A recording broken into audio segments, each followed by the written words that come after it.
From Hollywood, it's time now for Johnny Dollar. This is Bill Chadwick, Northwest Surety Company. Howdy, Bill. How are things in Seattle? Oh, not bad, Johnny, not bad. You tell me, have you ever fallen for the spell of the Yukon? What are you trying to do? Sell me some mining stock? No, but there's a mine I'd like to have you take a look at. Up in the Yukon? Well, actually, it's across the border in Alaska. It's a gold mine, a big one, sitting on top of a rich vein. And why don't you fly on out here and let me tell you about it? Why not? Shall I bring my own pick and shovel? No, Johnny. Huh? Just be sure you bring your gun.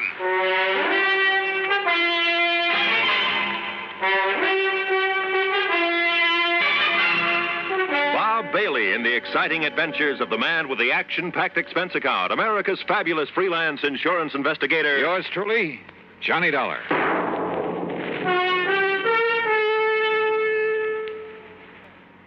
And now, Act One of yours truly, Johnny Dollar.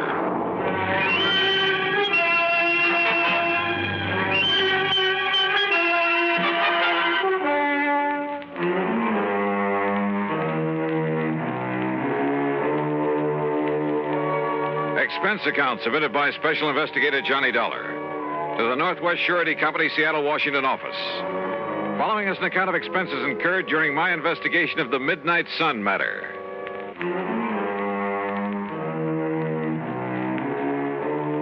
Item 1, $164.35, transportation to New York, then a mainliner through Chicago to Seattle. The pilot gave us a beautiful view of Mount Rainier and Puget Sound before we sat down, and at 4 p.m. I was in Bill Chadwick's office at 2nd Avenue and Yesler Way. I'm glad to see you, Johnny. It's been a long time. Yeah, hiya, Bill. Yeah, here, sit down. Okay. Now, what was that crack over the phone about bringing along a gun? Well, the men who moil for gold are a pretty tough bunch, Johnny. And sometimes it even goes for the management of a big mining operation. Like what, for instance? Like Universal Consolidated Mining Corporation. Where's that? It's north and east of Fairbanks. Alaska. Yes, even north of Fort Yukon. That means above the Arctic Circle. And what's happened up there? The whole thing sits at the foot of a big glacier. Oh? No problem until recently. Now, through some freak of nature, that glacier is changing its course. No kidding. And from the look of things, maybe a couple of months, maybe a couple of years, or even 10 years. Anyhow, they seem to think that glacier is going to sweep down over the mines, the town, everything. I see. In which case, our company would have to pay for the whole loss. An all-coverage policy, huh? Yeah. And it's occurred to me, Johnny, suppose they've suddenly run out of that rich vein they found up there. You mean that somehow they deliberately caused that glacier to destroy the whole operation? It's a possibility, isn't it? Well, a pretty far-fetched one, if you ask me. Change the course of a glacier? A few sticks of dynamite carefully placed. Oh, come off it, Bill. Did you ever see a glacier? Well, why should one that's been following the same path for thousands of years suddenly decide to head for a few $1 million worth of well-insured property? Look, go up there and take a look, will you? Okay, how do I get there? One of the company's planes is taking off from here tomorrow morning. They have their own airplanes? Oh, sure, a lot of them. Big 2-engine Speedcraft transports. How else do you think they'd get men and supplies up there? Anyway, you can go along with him. Okay? Okay, why not? Who knows? Maybe I'll strike it rich, come back loaded with nuggets.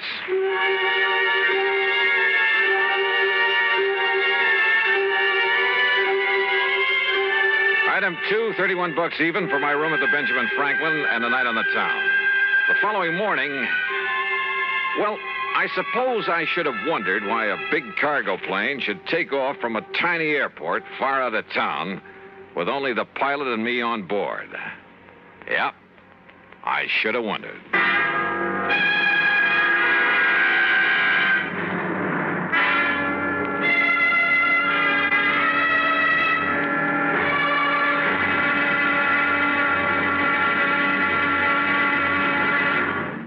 Act Two of yours truly, Johnny Dollar, in a moment.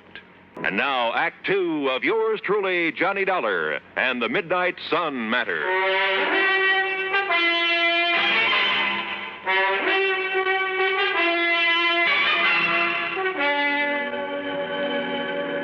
Within a few minutes after I met him at the airport far east of town the next morning, Cliff Murray had the big twin-engine Speedcraft airborne, and we were heading north to Alaska. And in case you're interested, Dollar, you're the co-pilot on this run. Oh, are you kidding? The only things I've steered around the sky since the war have been Piper Cubs, small jobs. You know something? When you get onto them, these babies are not only just as easy to fly, but a whole lot safer. Want to take over for a while? Well, maybe later. Hey, how come you didn't take this big ship off at the Seattle-Tacoma International Airport? Because of the cargo we have on board. Also, it was quicker and easier to get clearance. We're trying to make time on this trip. The boys up at the mine are a pretty worried bunch these days. Oh, why? Now, there's a big glacier on one side of the property. Oh. It flows down to make the Kanakai River. When it gets warm enough, a couple of months in the year to melt. That's so? But there have been a couple of big ice quakes this spring. Just like earthquakes, only it's ice. And now that glacier's heading for the property. No kidding. Yeah, it's going to wipe out the airport and everything. Unless they can do something about it. Like what? Divert the course of a glacier? The engineers up there say they can do it. And we've got the stuff for them right here. This cargo we're toting. What do you mean? Oh, didn't you know? No what? Why, we got enough TNT aboard to move a dozen glaciers. Speaking of sitting on a powder keg, and this one had wings. But then after the first shock of realization wore off, well, I even took up Cliffy on his offer to handle the controls for a while. And he was right. The big plane behaved like a doll. By the time we reached Anchorage to pick up mail and food, why, I was all set to make the landing myself. However, with a cargo of TNT aboard, I was perfectly content to let Cliff set her down, which he did beautifully. Then, within the hour, we headed north again over some of the wildest country I've ever seen. Beautiful, though, Johnny. Its own way. Yeah, I never realized there were so many lakes and streams up in this country, Cliff. Most of them are loaded with fish, too. Oh? Yes, sir. Oh, what is it? I said, greatest fishing in this man's world is right down there below us. Oh, what's your language, brother? I'm liable to strap on a chute and leave you to make the rest of the trip alone. A fisherman, huh? Yeah, you aren't kidding. Yeah, one of my favorite spots, right? Ooh. Hey, what's the matter? Nothing. Just a little twitch in my side, my belly. Doc said it was appendicitis last time, but I think didn't want to operate unless... Holy... Baby, that was a sharp one. Cliff, anything I can do? No, it's going now. Sure hope so. Sure. Just came on kind of sudden, so. Hey, it's time to call the lads at the mine to be ready for us. How big is the airport up there? 11,000-foot runway. Really? Sure. It's the only way to get stuff in for mines 100 miles around. Speedcraft 231, calling consolidated. Go ahead, please. Somebody on duty there at all times? 24 hours. Roger, 231, go ahead. We're over Fairbanks on the hour, Charlie. Roger, Cliff, over Fairbanks at 1400 hours. Then roll out the carpet. We'll set down between 14:45 and 50. Roger, Cliff, we'll be ready for you. And that's that. In less than an hour, Johnny, Johnny, take over. Sure, Cliff. Never been this bad before. Now, listen. No. You listen. No matter what happens, take it easy. I'll tell you exactly what to... You can do it, Johnny. You can do it. Now listen.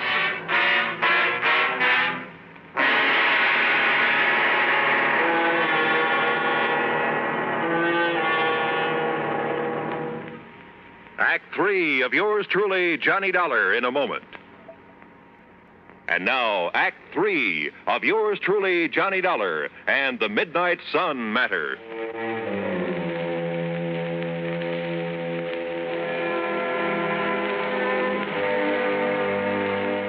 The rest of this report will have to come to you from the records of the airport there at Universal Consolidated Mining Corporation, far above the Arctic Circle.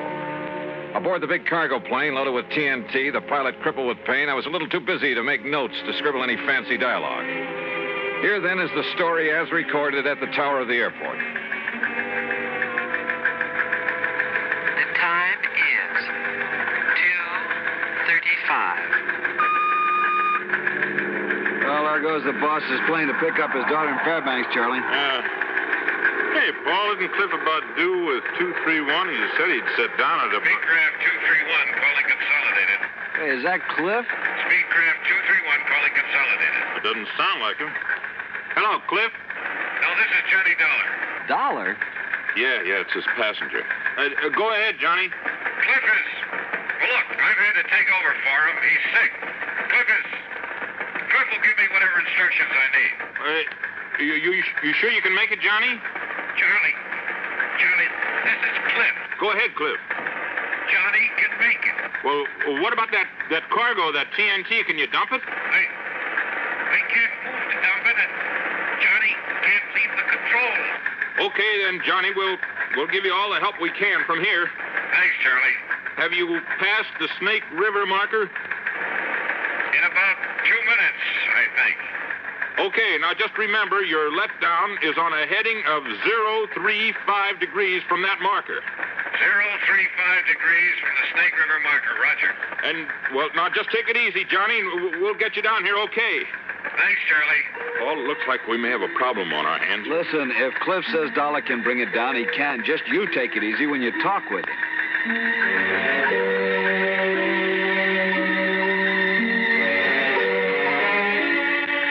Charlie, have you got an engineer down there? Yeah, sure, Johnny. Stand by. Take it, Paul. Johnny, this is Paul Foster. Go ahead. Paul, we're having some trouble getting our landing gear down. So I'm going to make some steep banks and try to get it down by centrifugal force. Yeah, good. You might get the ground crew to stand by, though, because if we can't get the gear down that way, I guess we'll have to make a belly landing gear up. Oh, okay, Johnny, I got that. How much fuel have you got on board? About 2,000 pounds. Johnny, this is Charlie again. Now, listen. Easy. Oh, yeah. Johnny, I saw you make your pass. It appears the landing gear door is partially open, which may indicate it's jammed. Any suggestions? Paul again, Johnny. The only thing I can think of is try to snap the gear out by a sharp pull-up to give it centrifugal force. I've tried that, Paul. Results are negative. All right. Then before we consider you coming in for a belly landing with all that TNT aboard, I'd like to use up some of that fuel. Maybe some of our brains down here can think of something that'll help you out. Okay, we'll go ahead with the regular procedures and whatever else we can think of, and then we'll give you another call. Okay, Johnny. The time is 2:41. Johnny? Johnny, this is Paul again. Have you tried to shear the lock pin on that landing gear? Go ahead. Negative. No, we haven't tried that yet. We want to make sure the doors were not jammed partially closed and perhaps make it impossible to get all the gear up again. You know, if we do have to make a belly landing. Yeah. Okay. Johnny, have you got full hydraulic pressure? Yes, that's affirmative. Okay. Now, the crew chief isn't up here at the moment, but I'll ask him to come up and he can discuss it with you. Right. Johnny, if it does become necessary to make a belly landing because of the setup they have for handling accidents, you might be better off to do it at Fairbanks. Have you thought about that? I talked to Cliff here. He doesn't think they'd want us to try it with this TNT we've got aboard. Well, we'll radio to him and see. Meanwhile, if anybody comes up with any idea at all, we'll pass it on to you right away. Okay. I'll give you a gas check in a few minutes. Okay. The time is 2:50. Johnny, Don Wilkins, our chief engineer, would like to talk to you. I'll put him on the horn. Johnny, this is Don Wilkins. Have you tried the landing gear handle up and down quite a few times to see if it extends any further at any time? Yeah, we've tried it several times. Well, I think I'd try it as many times as possible, Johnny. There could be something binding that may break loose. Now, there's something on it. Well, it comes off the gear door latches, all right, so it isn't a latch. I'll try it a few more times. The time is 3 o'clock. Exactly.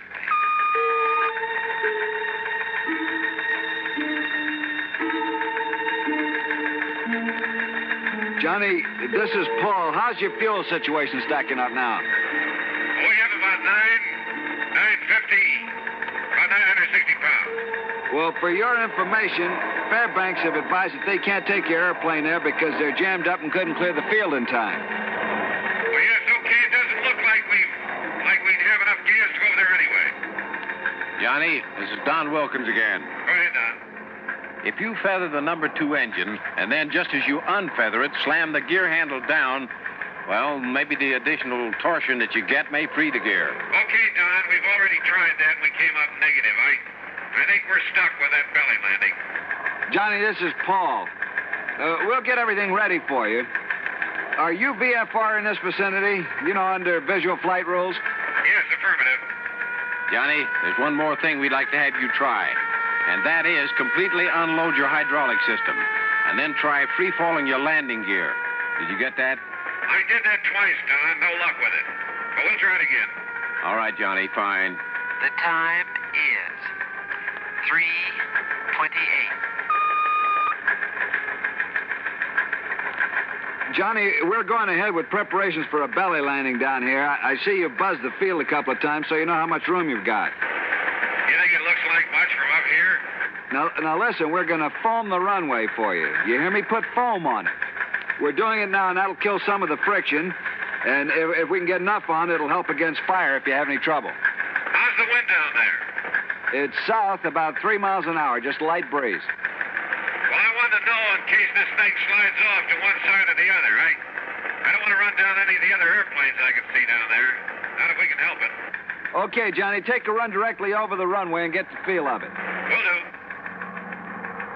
The time is 3:31. Johnny, we don't want to seem in the position here of telling you all your business, but I guess we've got to try everything anyone could think of. Yeah, go ahead. On this gear handle business, up and down, throw it in the up position.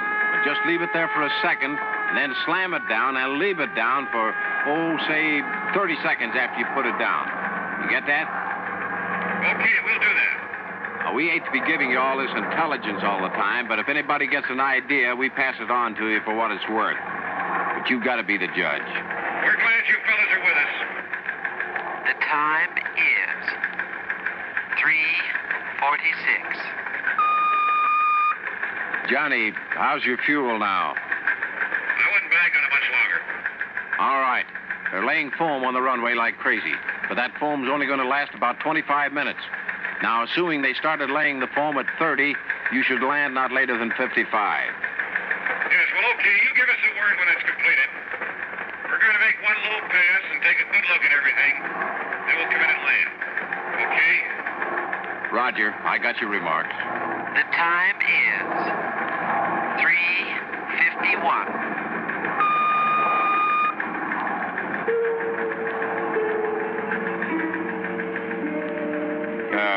Hi, Johnny. I just wondered how you are and how things look to you. Okay. You got a doctor standing by to take care of Cliff? Sure. Everything's ready for you. One comment. Listen. Do not, repeat, do not feather the engines when you sit down. Got it. We'll comply. Okay, Johnny. Okay, we're all set, Don. We're going to make a practice pass over the field prior to the final landing. Okay, Johnny, I won't be talking to you anymore. Paul will take over on your approach and get you down. We're all set for you when you arrive. Good luck. Yeah. Okay.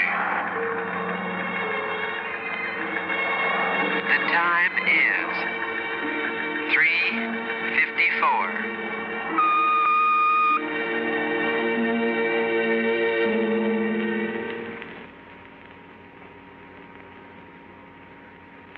One minute, 48 seconds later, we made a wheels-up landing.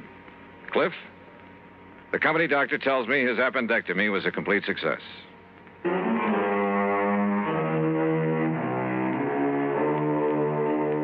A hard-bitten bunch of miners, did you say? Listen, those boys up in that lonely outpost are the salt of the earth. And as for trying to pull something on your insurance company, well, you should have seen how just one good load of TNT put that glacier back on its course. Yes, sir. I hope the vein of gold never runs out for those boys. Expense account total, including gifts for the lads who really brought that plane down, $600 even. Yours truly, Johnny Dollar.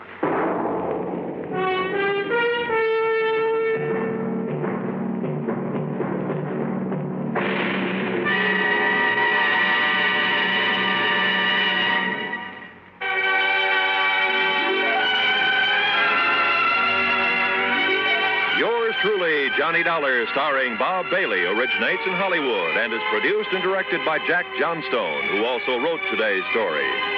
Heard in our cast were Gene Tatum, Frank Nelson, Russell Thorson, Barney Phillips, Harry Bartell, and Forrest Lewis.